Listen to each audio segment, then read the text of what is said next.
Okay, so on to part 2. Continuing work now on the right eye as we look at it. Now it's quite important when you're putting the pupil in to actually get it in the right place. Otherwise I'm going to have to erase it and try and reblend the eye.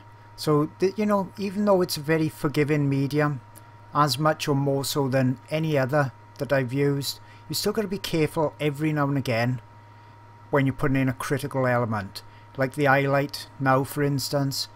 You know, I can adjust the colours and things, but the placement, if I make it way too big, it's a bit more difficult. Then I'm going to have to come back in with the greens to try and reduce the size. So every now and again I really slow myself down, concentrate on the element that I'm putting in and make sure that it's in the right place, hopefully first time, so I haven't got to make any real big alterations. And you can see how much of a difference putting in that real dark has made. Makes the highlight really pop, makes it look much brighter, the highlight, because of that contrast now next to it. Now I could have left the eyes right to the end and then, you know, they would have stayed even cleaner then, I suppose, but I'm not intending on resting on them at all now, really, even with my paper, because I'm going to be working down towards the bottom of the board, carefully pushing quite hard to get that sharp black edge line in place. And then a little bit darker at the top edge as well. And of course, when you're doing your subject, you know, there's lots of reference photos out there of cats. You haven't got to use the same one that I use, so you can use the same principles but actually create a different drawing if you wanted to. Even if you've got a cat yourself, it'd be great to work from that, because you get to see even more colours and you know the personality of your cat, and that can really come through in your artwork as well. So I'm just here showing you the principles. Hopefully you're learning from each of the videos. I'm trying to keep the prices down at an absolute minimum as well, so much cheaper than buying DVD discs, and obviously you get access anywhere you are in the world as long as you've got internet access, so that's, you know, a real benefit. You can take these lessons with you, have them right by the easel as you work, and please don't forget to let your art friends know as well, because the more people that join my channel, obviously the more videos I can do, the better equipment, recording equipment and sound equipment and the like, better computers that I can buy, and then all you guys are going to benefit from that as well. So I'm just going to continue now with this building up process. Fairly slow, but I think this cat actually took me around about hour and 3/4 or something, perhaps 2 hours maximum to actually draw, so it's still pretty fast. And you've got to remember, even when it's a small drawing like this, I've still got to get, you know, some kind of detail in there, and sometimes smaller works are more difficult to do or more time consuming, because you know, everything is in miniature as well.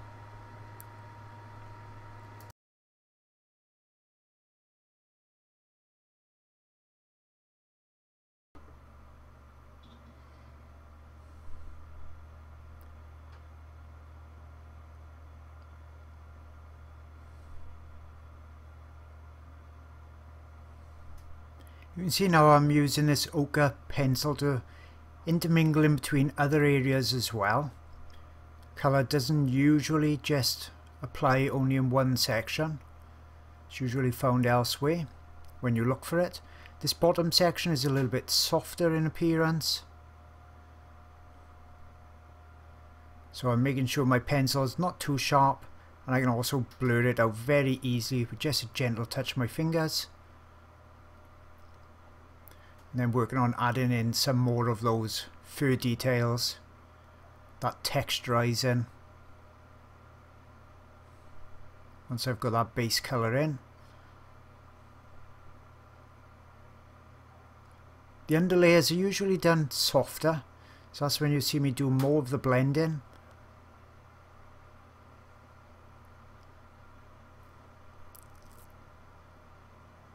and then a sharper pencil to come on top to make those details really stand out.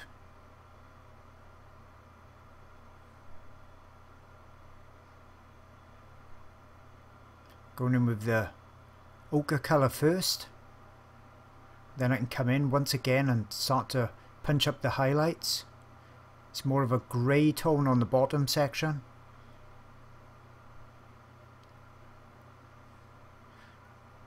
And there's the highlights coming in. Not very sharp pencil yet. I'll go even more detailed with those in a little while. They're building up that layer.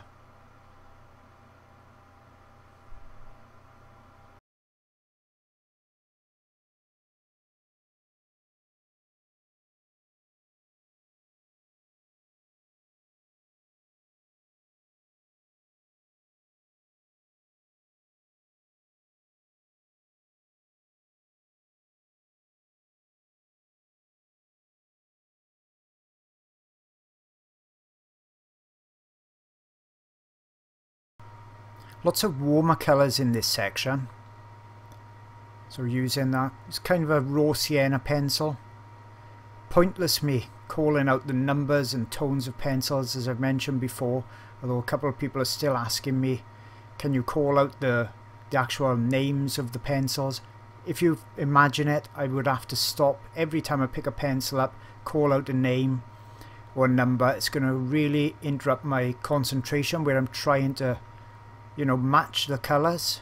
And also all it's going to teach you is how to paint or how to draw in a paint by numbers fashion. So you'll just get the same colour in your hand that I've got, and you're never going to learn how to actually select colours for yourself. So it really is just a pointless exercise doing that. It's not something I'm going to be doing because it's really not the way to learn at all. What I will do in the future though is do a small drawing, maybe a tiger, that will be a follow me along type of thing. So for an absolute beginner, complete beginner who's a bit scared perhaps of pastels, and then I'll tell you what pastels to buy. So maybe there'll be 10 pastels or something like that perhaps, and you know which ones to buy and which to put in the right place. So that would be a complete beginner's first time to pick up a pastel pencil type of thing. But as I mentioned, that's really, it's good to get a bit of confidence that way, but that's not how you learn how to do your own work in any way. That's just a bit of a confidence builder for a complete beginner. So what you've got to do is actually really study the photo or the subject you're working from and really deeply look at the colours and the lightness and the darkness of the colours that you need to replicate it. And it's a case of the more you do it, if you can spend possibly 15 to 30 minutes a day, if that, you know, just doing little studies, and the more you do, you'll really get into the knack of selecting the colours very quickly, colours and the tones. So you've got to, you know, practice this type of thing. Just put in some darks now so that I can overlay then the middle tone and the light tone, because this is a bit of a rougher fur down on this under neck section towards the bottom left.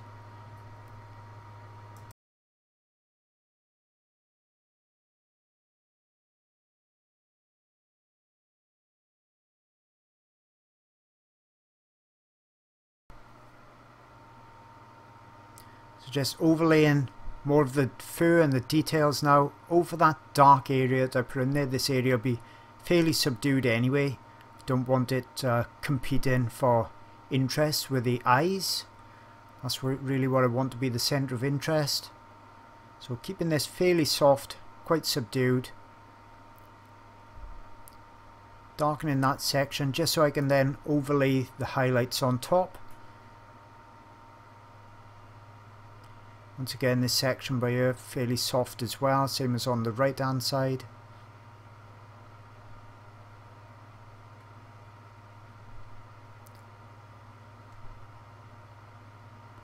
And then some more of the highlights for that subtle chin. And then it goes a bit lighter on this edge. I'll soften that as well. So easy to soften with pastels, really one of the benefits, especially for wildlife. Really lends itself to it perfectly.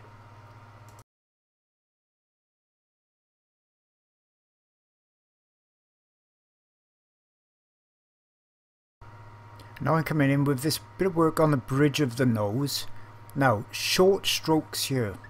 Remember, look at the reference, look at your subject and estimate, is it thick fur, is it short fur, is it long fur, what do I need to do? That's what you've got to be telling yourself to recreate that appearance, to recreate that texture. Now, there's no point doing long strokes if you want, you know, little bits of very short fur. Now, it sounds completely obvious when I point it out, but beginners always seem to have a stroke length to their pencil and they put that over the whole subject. So, you know, if they've got like a middle length stroke, that goes over everything, even when it should be long flowing strokes for the fur. You've got to remember, that's where you do long strokes, long lines. Now when you're doing this nose area, it's very short fur. Just little dots, that's all I'm really doing on most of the places, and it also changes direction around the edge of the tear duct and the eyes. You know, it's all about keeping dirt and water and things from the eyes and protecting the eyes. So you've got to follow these directions. They really curl around in this section, and they curl around to the nose as well. So that's really critical. It's an important part, and it's an important part to get right. Something you really got to study.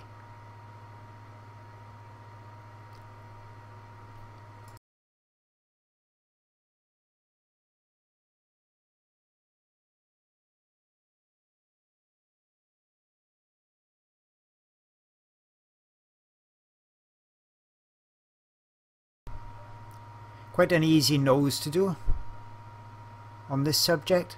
Dark area first, then coming in with those mid-tones, and then I'll re-establish the darks and the black coming down, and that's really all that's needed for this. Usually on subjects like dogs, the noses are very detailed, they've got lots of little indentations in them, but with a cat it's much more simple, it's pretty flat. Darkening the chin area now, because I know I need to come onto this with highlights, so I've got to have that dark underneath.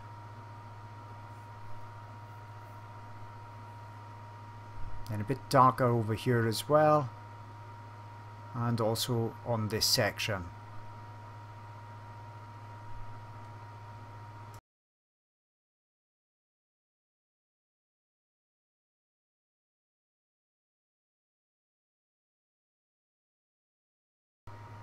Now I'm coming in with some real highlights, and I've got to push fairly hard then with the pencil. I want, you know, a distinctive line, so I'm pushing quite hard. If I only want a very faint line, I don't push hard at all. Very similar to what you would do with graphite pencils. You can see that I'm really, you know, making individual haze now.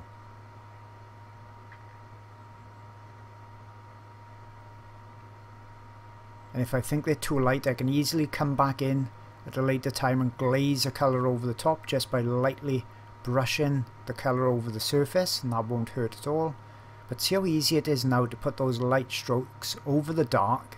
That's almost impossible to do, or in fact maybe impossible to do with coloured pencil. You certainly won't be able to do it this easily.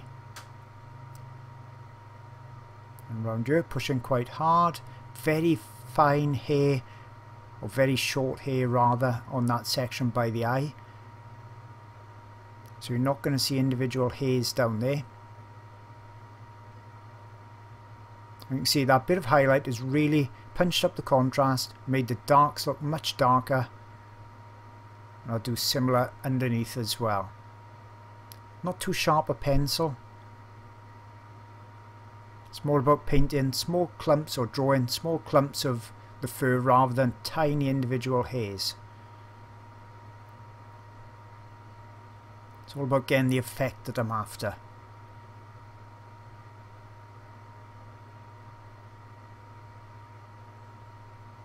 Keeping a lot of my colours that I'm using all the time in my left hand so I can easily reach to them.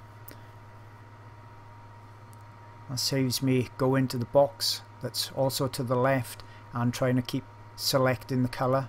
Lots of repetitive colours that I'm putting in here.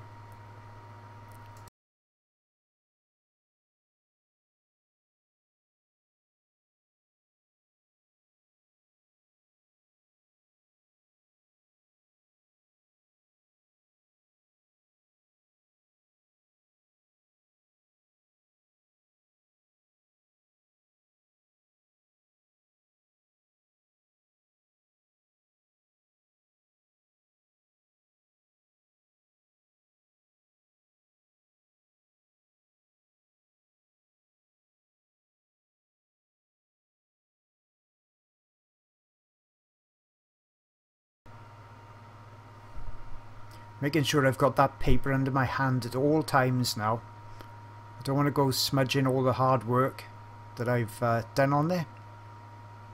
And talking about smudging, lots ask me about sealing the drawing after spray sealing it, and I never ever do it, to be honest. I've tried out loads and loads of sprays. They all do the same thing. They mute the colours, alter the contrast, basically ruin your work. And from what I've found, even when they sprayed quite heavily, they never really completely seal the drawing anyway. So personally, I don't bother with that. I'm coming in now with that Prismacolor pastel stick, the new pastel, and that's my blackest black. It's the only stick I'm going to use here, but look how it's really boosting up those blacks.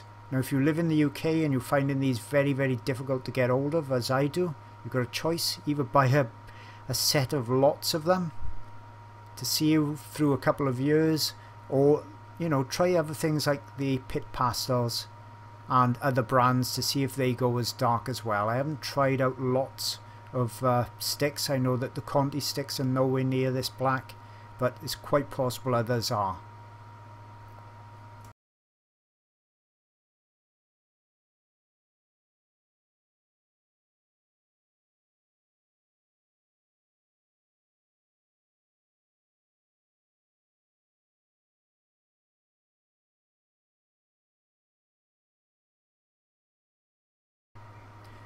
Time to really boost up the blacks now, so I'm coming in with that Prismacolor new pastel stick. It's one of the darkest ones that I've found so far, and it's quite a hard stick, so you can sharpen it, although I'm just using the already sharpened edges to them because it's a brand new stick.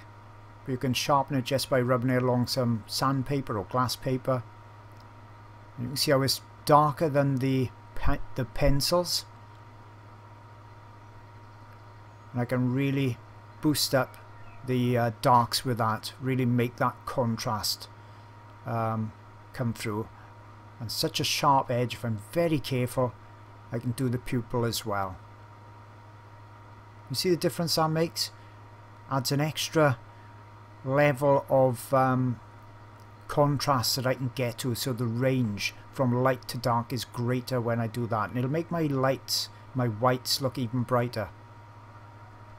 So that's coming on really good now. It looks like I've just got perhaps the whiskers to do, but I'm going to come in now with another layer of pastel on top, the refinement layer. So this is really, you know, touching up here and there where I want a little bit more detail, or perhaps I want to go lighter or even darker again. Really more of the fine tuning in this. Perhaps in real time I'm looking at perhaps the last 3/4 an hour or so of drawing on here.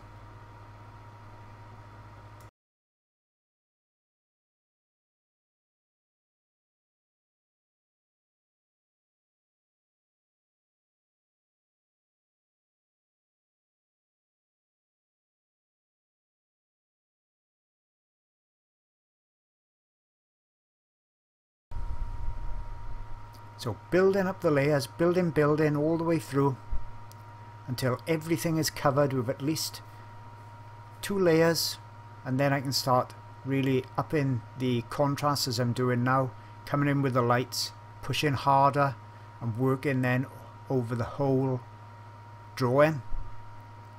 Not necessarily with the same colour, but with the same idea in mind that I'm now gonna, you know, really push that contrast up.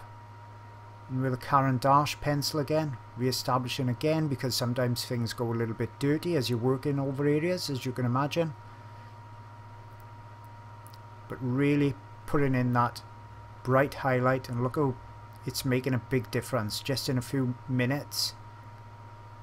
And sometimes when you're watching it and the speed's been increased like this, it's easier to see what you've got to do, because it's not, you know, sometimes when you're watching it very slow, it can be difficult to see what's actually developing and building up. And this is about 5 times normal speed. So you can still see every stroke. I still slow it down every now and again, but you can see much more easily now this layer coming on top, this finishing layer. Probably got about 3/4 an hour or so of actual drawing time, real time, left to do on it. You can see how I'm subtly changing colours, just touching areas up, and it could look finished to you. If you want to leave whatever subject you're drawing at an earlier stage, that's perfectly fine. Nice sharp pencil. Because I spin the pencil when I'm drawing and rotate it, you know, I do a few strokes and then next time I pick it up I'll use a different edge or something of the pencil. I don't really sharpen them that often. They stay quite sharp. If you keep it in your hand and you never rotate in, you're going to get a flat spot on the pencil, like a chiseled edge, and that's not really what you want with pencils. You want to, you know, keep them conical, keep the point to them as much as you can when you're doing the details.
Adding a few more darks, and generally, you know, starting to add colours as well now.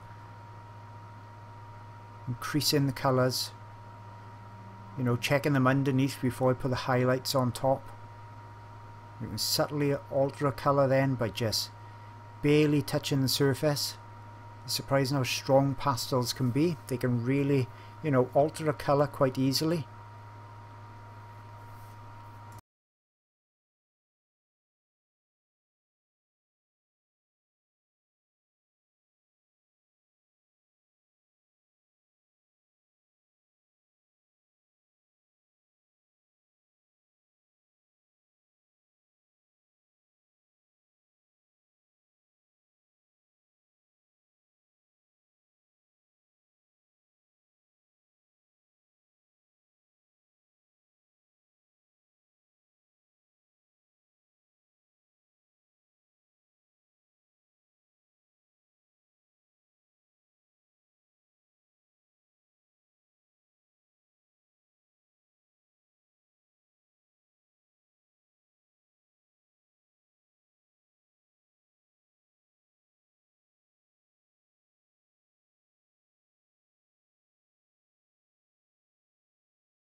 And I think you'll agree the pastel board is working out quite well. It's, you know, it's really taking layers. I don't think it's not my favourite pastel mat. It's still my favourite. With the pastel mat you can get a sharper edge if you want it. With this board it doesn't seem to be. I would have liked it to have been slightly rougher, I think. Perhaps just slightly rougher, but that's just my personal preference. You may very well prefer it.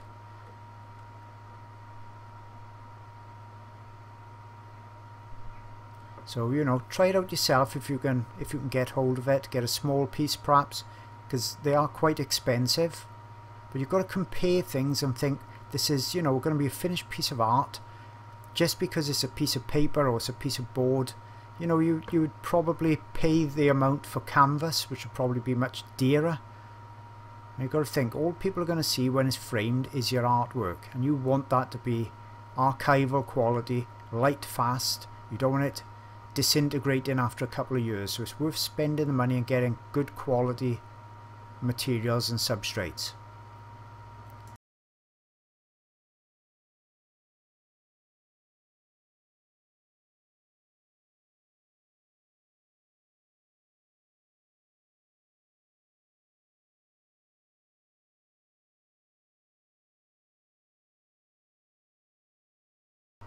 So going that a little bit lighter again, but notice the pencil I'm using is still not pure white.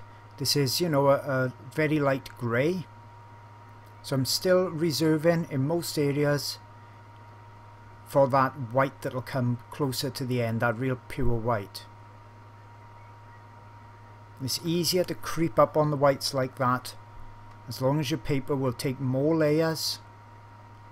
So you've not filled the tooth of the paper up. Remember, if you fill the tooth up you can't get any more on there.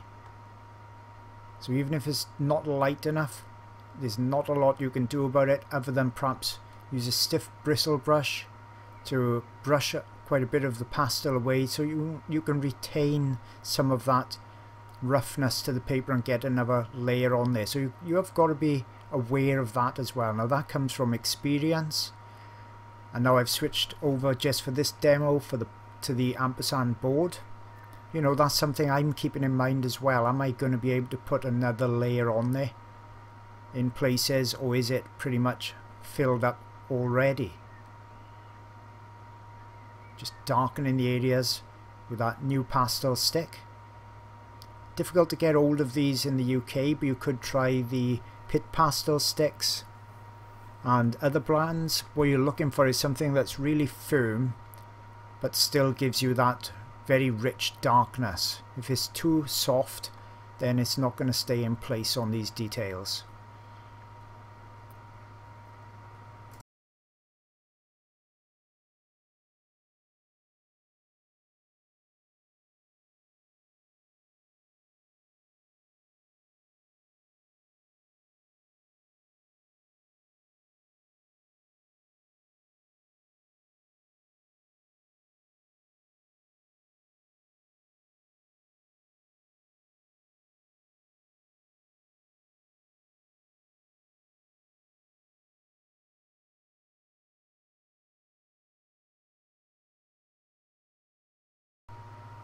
So now it's starting to look really nice and punchy. I'm coming back in with that Pit black pencil. So that's my darkest pencil. That's the darkest I've got in pencil form. It's not as dark as the new pastel, but it's darker than the Conti. Getting in those little fine hairs, because there's black hairs as well in there. Not all dark areas are you know, the shadow areas in between highlights. Sometimes the hairs are actually black themselves, so they need to be put in, and it doesn't take long. I haven't got to do too many, but it's making a big difference to the appearance again.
So you can see, just when you think perhaps, all right, it's finished, I come in with another layer.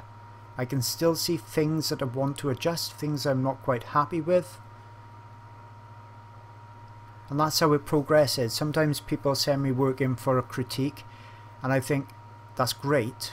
That could be the underdrawing or the underpainting, and now you can work on top of that again. So some people, you know, they finish too early, in my opinion. I know they want particular details or realism, but then after an hour's drawing, they think they've completed it and they've finished, and they wonder why it doesn't look, you know, that realistic or that punchy.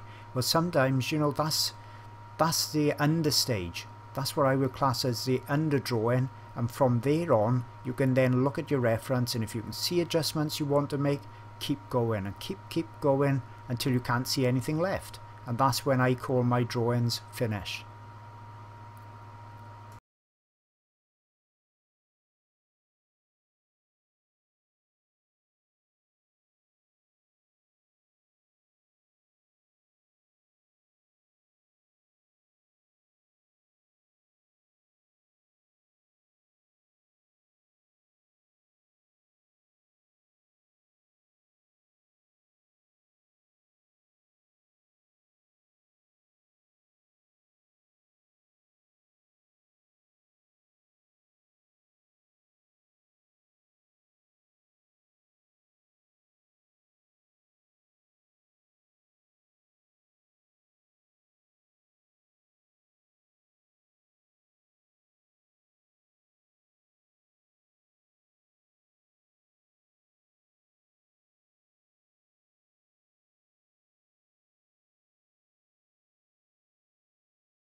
So the final highlights going on now.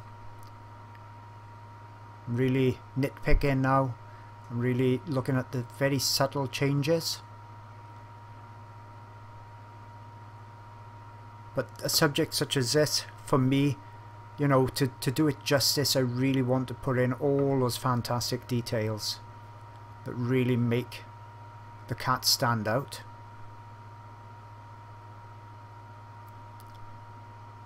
Bringing the colour back into the eye. Nice vibrant green.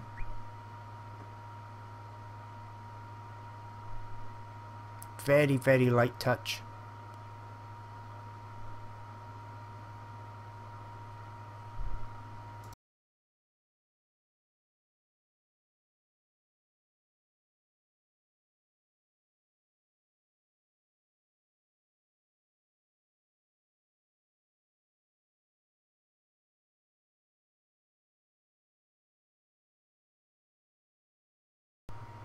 So really starting to work on the final details now, going lighter and lighter in the areas. Nice creamy colour at the bottom of this eye to get some of those iris details on there. Adding that bit more realism as well, again. Making them look a lot more glossy and interesting.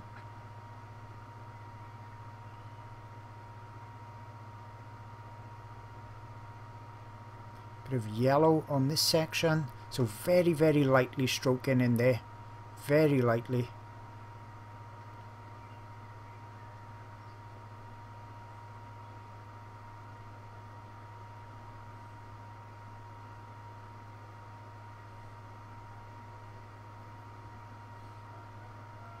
And then perhaps darken a few sections. That's my mid-tone green.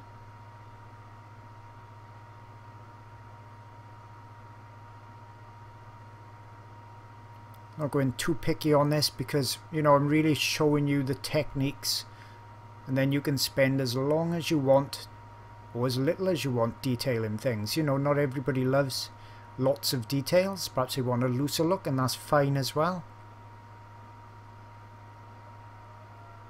And just a little bit more yellow up there so it's not such a flat colour.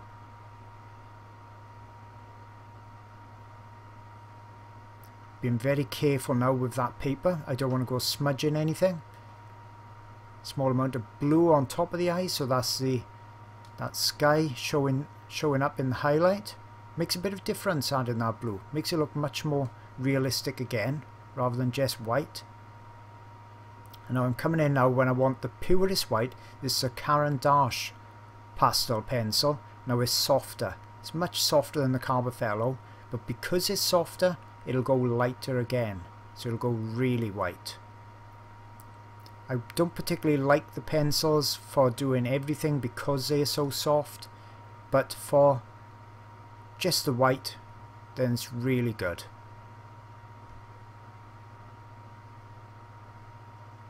Just gives me that little bit more punchy white than the Carbothellos. And I've sharpened my pencils right up now for these whiskers. Try doing it in one stroke or so.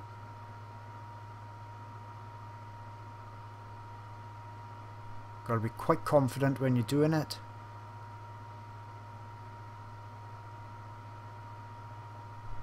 And then for the real bright whites, sharp Caran d'Ache pencil.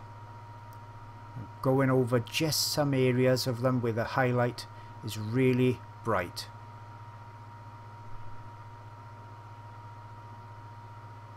And then there's the occasional or the odd dark hair in there as well, so not everything is white.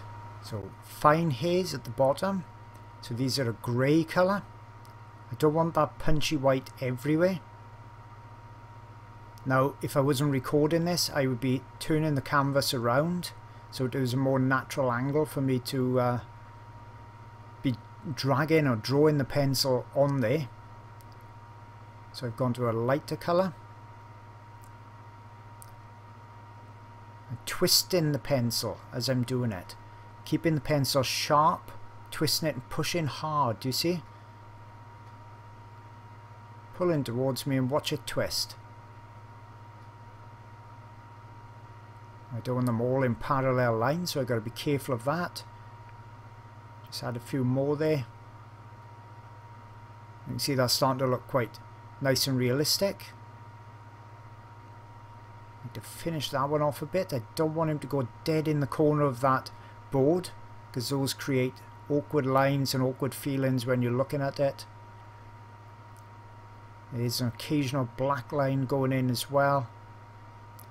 And the end of it is more white. So that's what I've done. Now this colour, this pencil is a Pitt pastel pencil. Or in fact it may actually be a Pitt charcoal pencil. And it just goes that bit darker than the Carbothello black. But you can do it just as well with a Carbothello black. It just won't come out quite as black as that one. And that's Pitt pastel or Pitt charcoal is that little bit darker again. So I hope you've enjoyed this video. Hope you found the tips really useful.